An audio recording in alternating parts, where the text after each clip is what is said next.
Hello guys, welcome back to my channel. आज हम discuss करेंगे एक बहुत ज़्यादा इंपॉर्टेंट हार्मोन जो है ग्रोथ हार्मोन। ये लेक्चर 3 होने वाला है एंडोक्राइन सिस्टम का। अगर आपने पहला लेक्चर मिस कर दिया है तो उसका लिंक डिस्क्रिप्शन में मिल जाएगा।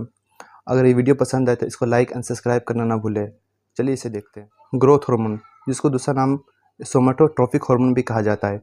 ये जो ग्रोथ हार्मोन है इंटेटिव पिट्यूटरी से रिलीज होता है। अब ग्रोथ हार्मोन कैसा होता है? एक प्रोटीन नेचर का होता है। अब ग्रोथ हार्मोन क्या क्या फंक्शन परफॉर्म करता है? पहला तो क्या करता है, ये अपने बॉडी में जितना भी ग्रोथ होता है जैसे कि बोन का, कार्टिलेज का, टिश्यू का, ये जो ग्रोथ करवाता है ग्रोथ हार्मोन ही करवाता है। और ग्रोथ हार्मोन ये लीवर सेल के स्टिमुलेट करता है कि रिलीज करे IGF-1। IGF-1 क्या होता है? इंसुलिन लाइक ग्रोथ फैक्टर होता है। ये जो इंसुलिन लाइक ग्रोथ फैक्टर होता है ये क्या करता है, बोन और कार्टिलेज को हेल्प करता है ग्रोथ करने में, स्पेशली एपिफाइसिस प्लेट को।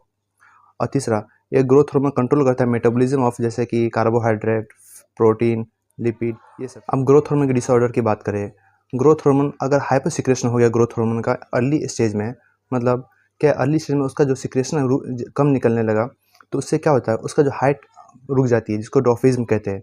बट उसका मेंटली और सेक्सुअली वेल डेवलप होता है, बस हाइट में ही अफेक्ट होता है, इसका हाइट रुक जाता है। अगर अर्ली स्टेज में ग्रोथ हार्मोन कम सिक्रेशन हो रहा है तो BMR बढ़ जाएगा, जिसकी वजह से ब्लड में ग्लूकोज लेवल बढ़ जाता है और एक ऐसा इफेक्ट दिखाता है जैसे कि हम उसको डायबिटीज़ हुआ है, डायबोजेनेटिक इफेक्ट दिखाता है उसको। दूसरा, ग्रोथ हार्मोन का ज़्यादा सिक्रेशन अगर हो गया, पहला अर्ली स्टेज में, अगर अर्ली स्टेज में उसका सिक्रेशन ज़्यादा हो गया तो उसको गिगनिज्म हो जाएगा, मतलब उसका हाइट एक्सेसिव लॉन्ग हो जाता है, पहले से ज़्यादा लंबा हो जाता है। और दूसरा, अगर अडल्ट एज में कोई अडल्ट इंसान है उसमें उसका ग्रोथ हार्मोन का सिक्रेशन ज़्यादा हो गया तो उसको एग्रोमेगाली हो जाता है। ये जिसकी वजह से उसका जो हाइट तो लॉन्ग होता ही है, बढ़ जाता है, लेकिन उसका फेस हो गया, हैंड, उसका जो शेप होता है पहले से ज़्यादा चेंज हो जाता है।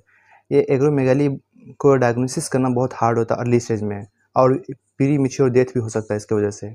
अगर ये वीडियो आपको पसंद आए तो लाइक एंड सब्सक्राइब करना ना भूलें, और नेक्स्ट टॉपिक लेके आएंगे नेक्स्ट हार्मोन के बारे में।